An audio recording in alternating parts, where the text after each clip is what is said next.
नमस्कार, मैं सुनील सिंह आप सबका बीटीएनएल के ऑफिशियल यूट्यूब चैनल पे स्वागत करता हूँ। जैसा कि अपने को पता है कि पिछले वीडियो में अपने बात की थी कैल्शियम और मैग्नीशियम के बारे में, जिसमें अपने देखा कि कैल्शियम की वजह से मिल्क फीवर है, ऑस्टो डिस्ट्रोफी हो रही थी, ऑस्टोप्लेसिया हो रहा था, ऑस्टो जैसे बुजुर्गों के अंदर डिजीज हो रही थी, उन सब चीज़ों के बारे में अपने बात की थी। ब्लड का सर्कुलेशन किस हिसाब से चल रहा है, उसके अंदर कैल्शियम की कितनी मात्रा है, कैल्शियम और मैग्नीशियम का रेशियो है वो किस प्रकार से है, और मैग्नीशियम के अंदर किस प्रकार की बीमारी होती है, उन सब चीज़ों के बारे में बात की थी। यानी कि जैसे लैक्टेशन टिटेनी, ग्रास टिटेनी और वीट पॉइजनिंग के बारे में अपने बात की थी। ये तो पिछले टॉपिक में तो कैल्शियम और मैग्नीशियम के बारे में अपने बात की थी। उसी की जो आगे का चक्रक्रम है, जैसे कि आज अपन बात करेंगे फास्फोरस की डेफिशिएंसी, यानी डेफिशिएंसी ऑफ फास्फोरस। फास्फोरस की वजह से पशु की बॉडी के अंदर किस प्रकार के चेंजेस आते हैं, किस प्रकार के लक्षण अपने को देखने को मिलते हैं, या उनके अंदर ऐसी कौन सी बीमारी या कोई नई तरीका से कुछ बिहेव में बदलाव, तो वो सभी चीजों के बारे में अपन आज बात करेंगे। जैसे कि आज का टॉपिक में फास्फोरस, तो फास्फोरस लवण की कमी की वजह से कुछ विशेष प्रकार के लक्षण अपने को दिखाई देते हैं, जैसे कि ऑस्टोपेजिया, पाइका और इनफर्टिलिटी तथा ऑस्टियोडिस्ट्रोफी एंड हीमोग्लोबिनुरिया, और शरीर में कमजोर बॉडी, जो शरीर की बॉडी ग्रोथ है वो ग्रोथ बिल्कुल कम होना। ये कुछ अजीब से स्पेसिफाइड कुछ लक्षण हैं जो अपने को फास्फोरस की डेफिशिएंसी में देखने को मिलते हैं। जैसे देखो अपने बात की पाइका का एक बहुत बड़ा टॉपिक है, जिसमें क्या होता है पशु के शरीर में फास्फोरस की कमी होने की वजह से जो रोग होता है उस रोग को अपन पाइका बोलते हैं, और पाइका इसमें मोस्ट इंपोर्टेंट है। इस चीज को अपन पूरा टॉपिक के रूप में पढ़ेंगे। तो अब अपन बात करते हैं इनके कुछ कारण कि एक जो है किन कारण की वजह से ये सब चीजें होती है। तो अब उन कारणों पर थोड़ा नजर डालते हैं।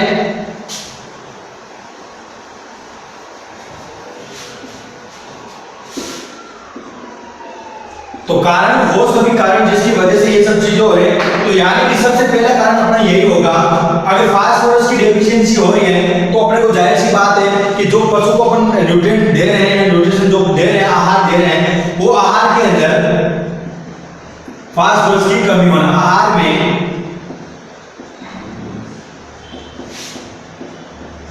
फास्फोरस की कमी, अगर आहार में फास्फोरस की कमी रहेगी, बॉडी को जो जितनी क्वांटिटी में आहार मिलना चाहिए, जिस क्वालिटी या क्वांटिटी पर अपने को ये जो फास्फोरस को मिलना चाहिए वो फास्फोरस नहीं मिल रहा हो आहार के साथ, तो जाहिर सी बात है कि ये डेफिशिएंसी फास्फोरस की होनी ही है। उसके साथ अपन देखते हैं कि ये चीजें अपने के विटामिन पढ़ा था अपने, विटामिन डी, तो विटामिन डी की कमी, अगर विटामिन डी की कमी भी हो रही है तो भी उसके अंदर फास्फोरस की, अपने पहले भी बात की थी जब दूध से अपन जो विटामिन डी मिलता था और धूप से विटामिन डी मिलता था, वो अगर कम मिलता है तो उसमें विटामिन की डेफिशिएंसी हो सकती है। वही कारण यहाँ है। और वहीं अपन देखते हैं कि विटामिन ए की अधिक मात्रा देना, अगर पशु को अपन जो विटामिन ए है उसकी विटामिन ए की मात्रा अधिक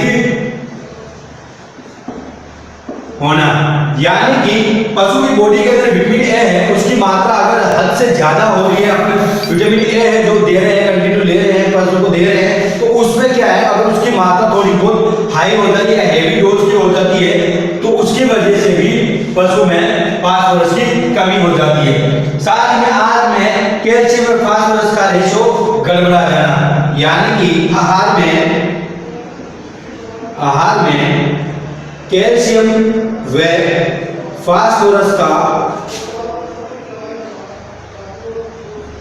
अनुपात बिगड़ना, यानी कि जो फास्फोरस है उसके साथ में अगर कैल्शियम है, और होता क्या है कि अपने बात की थी कैल्शियम, फास्फोरस और मैग्नीशियम की खास स्पेशली साथ साथ में होते हैं। अगर आहार के अंदर कैल्शियम और फास्फोरस का जो रेशियो है, अगर वो रेशियो गड़बड़ा जाता है, बाई चांस मान लेते जैसे कि 1 से 1.2 या इससे 2 तक जो रेशियो है, अगर वो थोड़ा सा ही उसमें गड़बड़ जाता है या गड़बड़ जाता है, तो उसकी वजह से भी फास्फोरस की डेफिशिएंसी हो जाती है।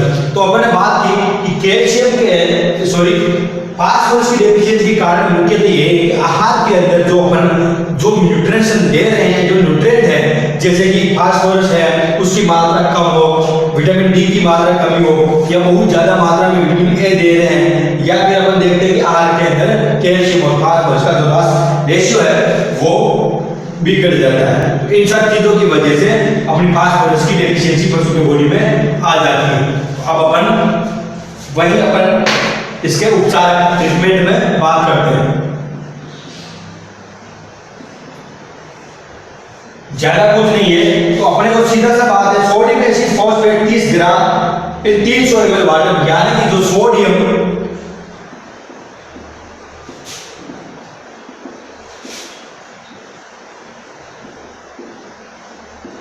एसिड फास्फेट है उसको अपन 30 ग्राम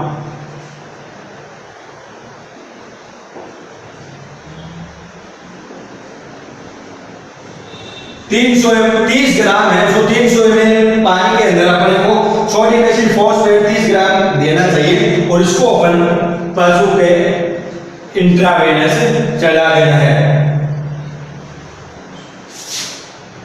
तो ध्यान है कि ये जो है वो डिस्टल वाटर ही होना चाहिए, 300 ग्राम 300 ml वाटर के अंदर लगा के sodium acid phosphate.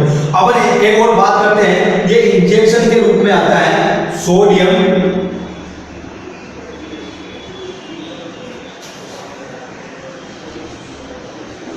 Acid phosphate का 10 से 15 ml इंट्रामस्कुलर के रूप में इंजेक्शन जो वायल आती है 30 ml की, वो इसको सुबह शाम 2 टाइम 10 से 15 ml इंट्रामस्कुलर लगाना चाहिए।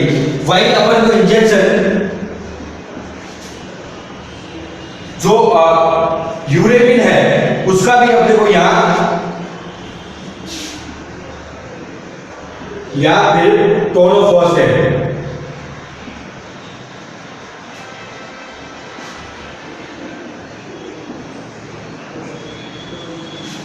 या अपने को ध्यान रखना कि यूरेपिन और टोनोफॉस्फेट है वो इसके अंदर फास्फोरस की मात्रा पाई जाती है, क्योंकि हम दोनों के हिसाब से एनर्जी के साथ साथ में फास्फोरस की भी मात्रा मिलती है। तो टोनोफॉस्फेट इंजेक्शन है 15 से 20 ml इंट्रामस्कुलर पशु को लगाना चाहिए, जिससे क्या है कि ये चीजें दूर हो जाए। इसको अपन दोनों रूट से लगा सकते हैं, आई भी लगा सकते हैं, आई भी लगा सकते हैं, और ये 3 दिन तक पशु को लगाना चाहिए।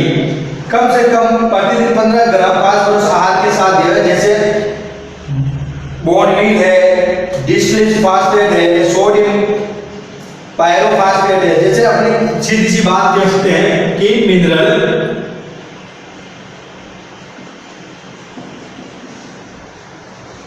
मिक्सर पशु को पर डे देना चाहिए, यानी कि इसके अंदर फास्फोरस की मात्रा उपस्थित रहेगी, जिससे ये चीजें दूर हो जाएगी। साथ ही में अगर आए तो बोनमील, तो जो हड्डियों का चूरा होता है, हड्डियों में फास्फोरस की मात्रा पाई जाती है, तो हड्डियों का बूरा होता है, वो हड्डियों का बूरा भी पशु को आहार के साथ में देना चाहिए, जिससे उसका फास्फोरस का जो रेशियो है वो रेशियो बराबर आ जाएगा और फास्फोरस की कमी है वो दूर हो जाएगी। तो यही सभी ट्रीटमेंट है तो अपने को पशु को देना होता है, और इसी से ही पशु जो है तो फास्फोरस की मात्रा दूर होगी। अब अपन बात करते हैं जब फास्फोरस में होगी, अब अपन नेक्स्ट टॉपिक है वो है अपना जिंक, यानी कि पशु की बॉडी में जिंक की कमी होना, तो डेफिशिएंसी ऑफ जिंक। याद रहे सीधी सी बात यही है कि अगर जो अपन आहार दे रहे हैं उसके अंदर कोई मिनरल्स है, तो उसकी अगर कमी हो रही है तो उस कमी को अपने को दूर करना होता है, जिससे ही पशु की डेफिशिएंसी है वो दूर हो सकती है।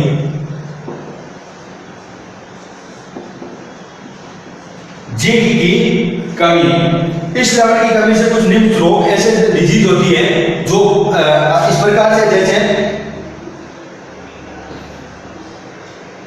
पैरा केरोटिसिस, गंजापन, जिसे अपने एलोपिया बोलते हैं, मेमने ऊन की खाल खाने लग जाते हैं। जैसे पहली बात करते हैं कुछ रोग है जैसे गंजापन, यानी कि पशु के शरीर में ऐसे बालों का उठ जाना, जिसे अपन एलोपिया बोलते हैं।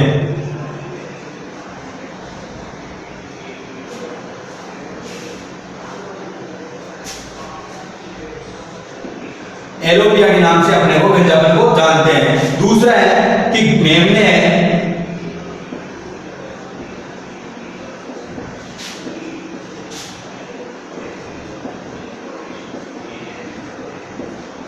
जो मेमने है वो अपनी ऊन को ही खाना शुरू कर देते हैं, यानी कि जो अपने बाल हैं उनको नोचना या खाना शुरू कर देते हैं, जिसको अपन घूल इटिंग कहते हैं। खुर की विकृति यानी कि कोरोनरी ब्रेन पर दर्द महसूस करना।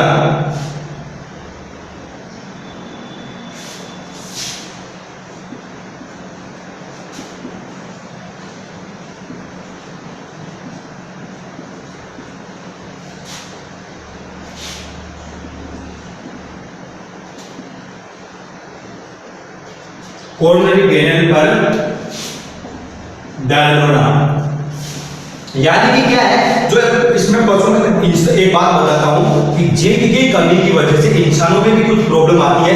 जैसे अपने इंसानों में क्या होता है, जो अपने नाखून है इसके ऊपरी भाग से सफेद सफेद स्टार्ट हो जाना, वहां से ऐसा लगता है जैसे यहाँ हाथ से जो नाखून है वो उखड़ने लग जाएगा, या वहां पे दरारें पड़ना शुरू हो जाती है, और वहां पे जो ऊपर का भाग है वो बिल्कुल जैसे ऐसा हो जाता है, खाली हो जाता है, उसके नीचे कुछ नहीं होता और वो टूटने के कगार पे आ जाते हैं, उस पर दरारें पड़ जाती है। वही पशुओं में होता है, खुर की विकृति, जो खुर होता है वो टूटने लग जाते हैं। साथ ही लैमनेस यानी लंगड़ापन, अपने कैल्शियम की कमी में भी लंगड़ापन आएगा, यहां पर भी लंगड़ापन यानी कि लैमनेस। लास्ट में अपन देखते हैं इसमें क्या होता है, गाँव जो है वो देरी से बढ़ते हैं।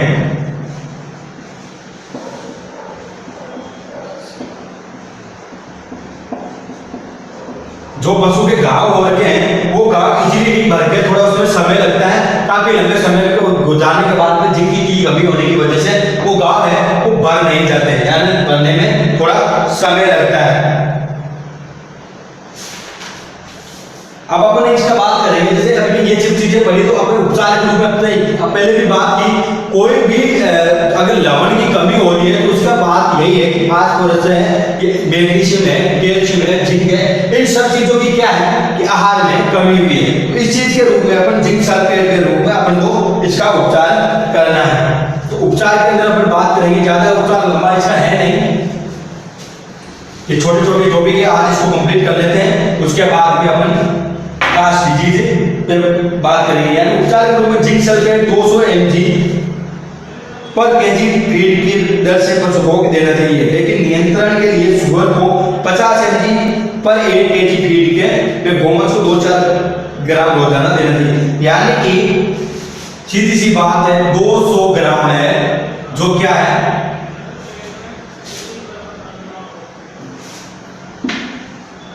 200 mg जिंक सल्फेट,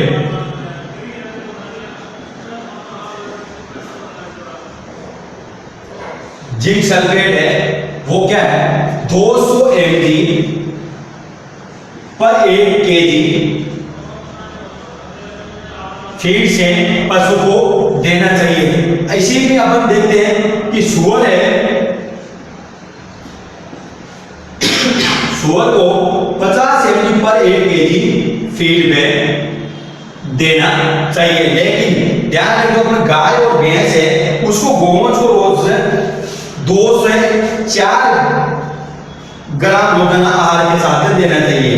ये कुछ चीजें हैं ट्रीटमेंट के रूप में, ज्यादा कुछ नहीं है, यानी कि जिस चीज की कमी हो रही है उसी चीज को अपने को रिपीट करना है, उसी चीज को पशु को आहार में या ट्रीटमेंट के रूप में पशु को लेना है। तो अपन यहाँ पे आ जाती है पूरी कंप्लीटली जो फास्फोरस या जितने भी अपन लवण है उन लवणों की डिजीज कंप्लीट हो जाती है। अपन एक छोटा सा पहले बात करी, फास्फोरस की कमी से होने वाला रोग है वो है पाइका। पाइका के बारे में स्पेशली अपन कुछ पढ़ लेते हैं थोड़ा बहुत। पाइका इंपॉर्टेंट चीज है।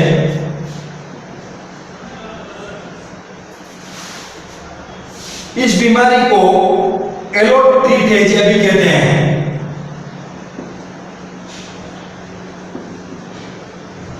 मतलब जो पाइका है इसका दूसरा नाम एलोट्रिकेजिया भी कहते हैं। इसमें क्या होता है, इस बीमारी में पशु अखाद्य पदार्थ को खाने लग जाता है, निम्न पशु के नाम से अंकित खाद्य पदार्थों के असाधारण रूप से खाने लग जाते हैं। जैसे इसमें क्या होता है एलोट्रोफिजिया में कि अखाद्य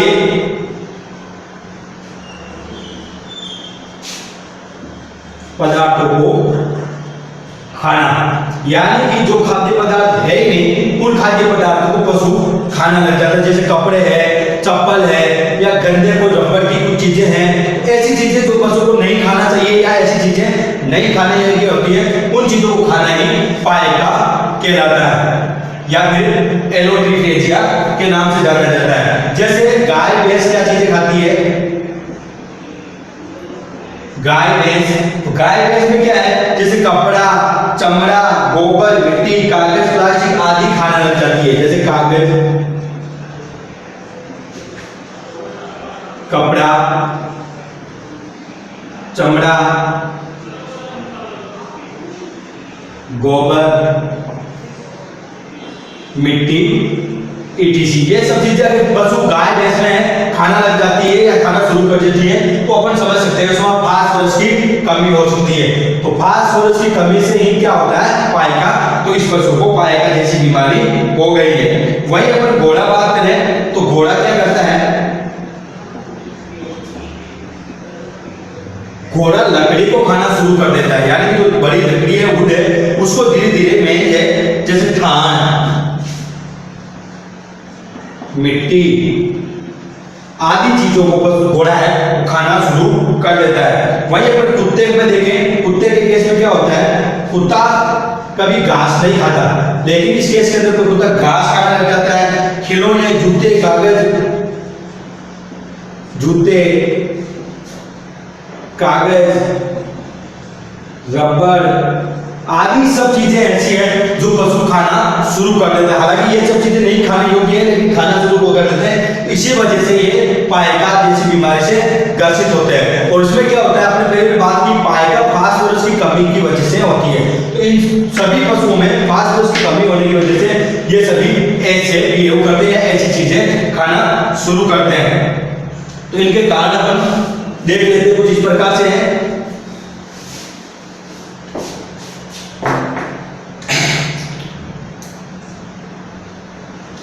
कारण क्या क्या है, यानी कि पशु के आहार के अंदर, आहार में नमक, कोबाल्ट, फास्फोरस की कमी, अगर ये पशु को आहार के अंदर नहीं मिल रही है तो ये सब चीजें खाना शुरू कर देती है। या पेट में,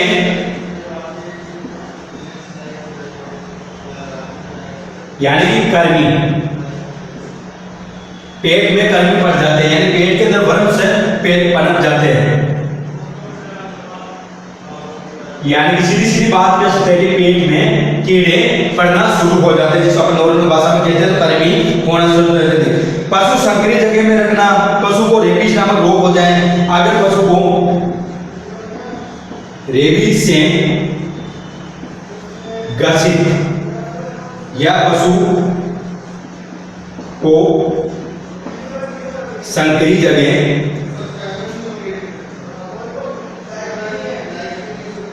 अगर पशु को कम जगह रख रहे हैं या उसको पूर्ण रूप से अपन आवास की पूर्ति नहीं कर पा रहे हैं, तो वो क्या करेगा, पशु दीवार को, चुनने को, पत्थर को, या नीचे गोबर पड़ा हुआ सब चीजों को काटना शुरू कर देता है। या पशु को अगर देखें तो रेबीज बीमारी से ग्रसित है पशु को, ये सब चीजें होती है। पशु के पेनक्रियाज और पाचन संबंधी अंगों की बीमारी हो जाने पे एकाधिक पदार्थ खाने लग जाते हैं, यानी कि पेनक्रियाज या पाचन क्रिया से संबंधित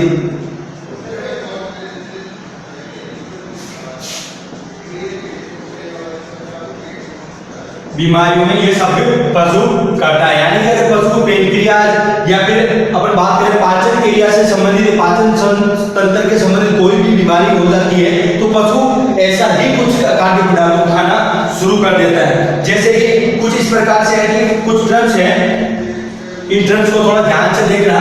ये ड्रम्स जैसे कि अगर पशु गोबर खा रहा है तो उसको क्या कहते हैं, गोबर पेजिया बोलते हैं, या पशु चमड़ा खा रहे हैं, अपनी चमड़ी उस चीज को क्या कहते हैं। जैसे सबसे पहला है ओस्टियोफेजिया। ओस्टियोफेजिया।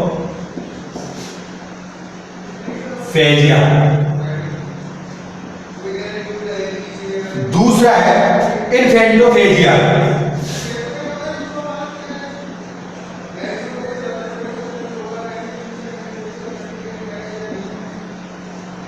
फिर तीसरा आता है इसके अंदर कोपरफेजिया।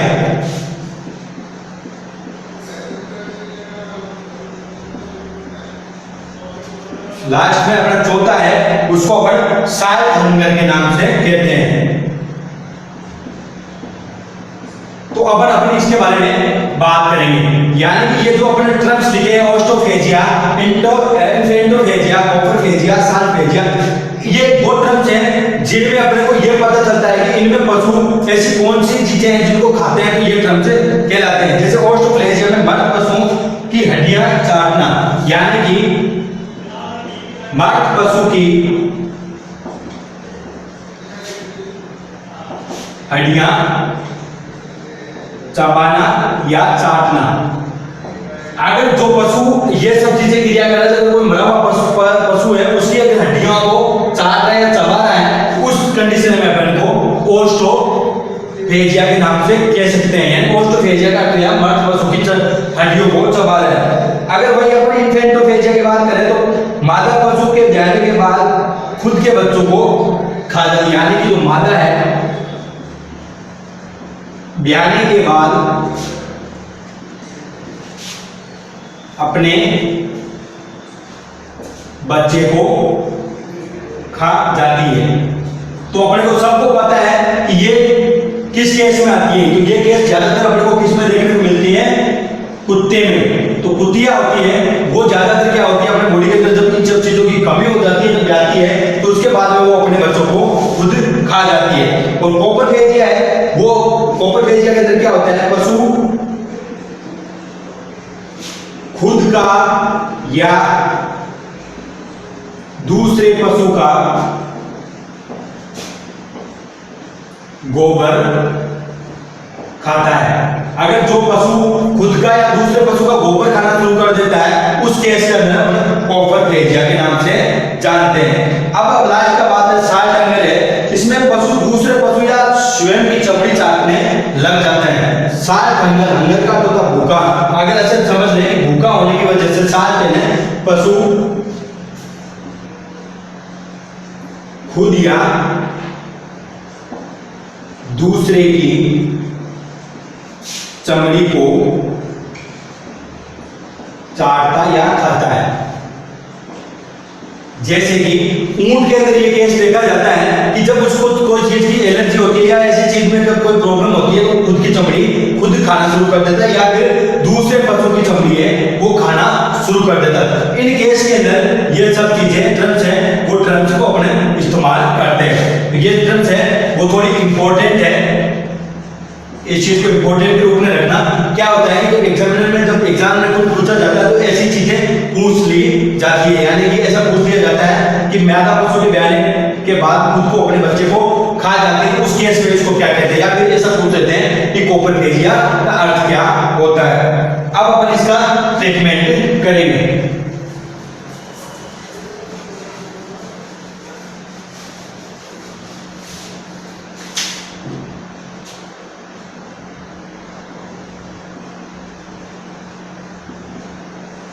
ट्रीटमेंट में क्या है कि पशु की बीमारी के कारण का पता लगाकर उसको दूर करें और संतुलित व पौष्टिक आहार दें। पशु को प्रतिदिन 30 ग्राम मिनरल मिक्सचर अवश्य दें जिनमें विटामिन ए भी हो, और 30 ग्राम सादा नमक। समय समय पर पेट के कीड़े, तो सबसे पहले बात करना चाहिए अपने को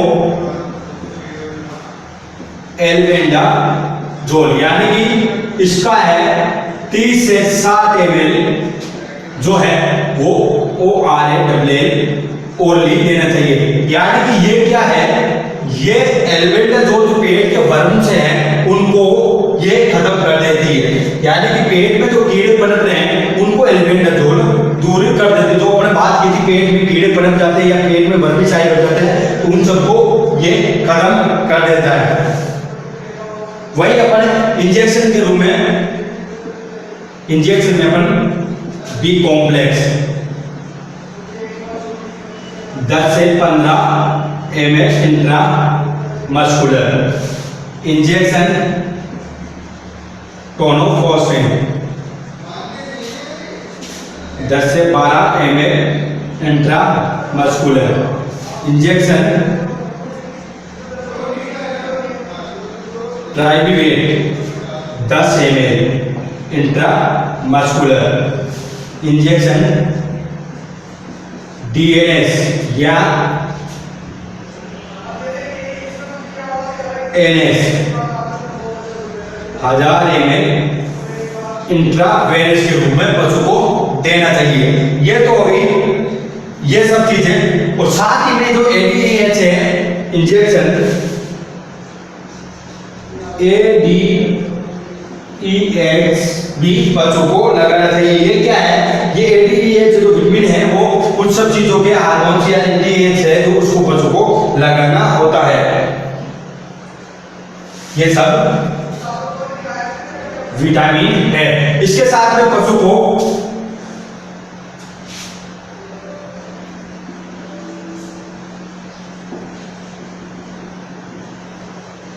मिनरल मिक्सचर 30 ग्राम पर डे, साथ ही में पशु को नमक है वो 30 ग्राम पर डे देना चाहिए।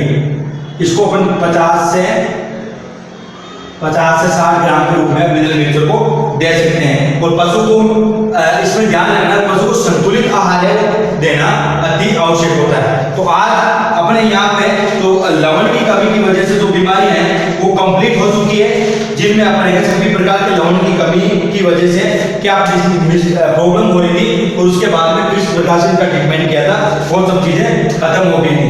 अब जो अपना अगला जो चैप्टर होगा वो होगा पशुओं में जीवाणु जनित डिजीज या जीवाणु जनित रोग है, उनके बारे में अपन बात करेंगे, उनसे शुरू करेंगे। तो इस वीडियो को ज्यादा से ज्यादा लाइक करें और सब्सक्राइब करके बेल आइकन को दबाएं। साथ ही में फेसबुक और इंस्टाग्राम के पेज को भी फॉलो करें। Click on the subscribe button to subscribe to our channel. Press the bell icon on the YouTube app and never miss another update.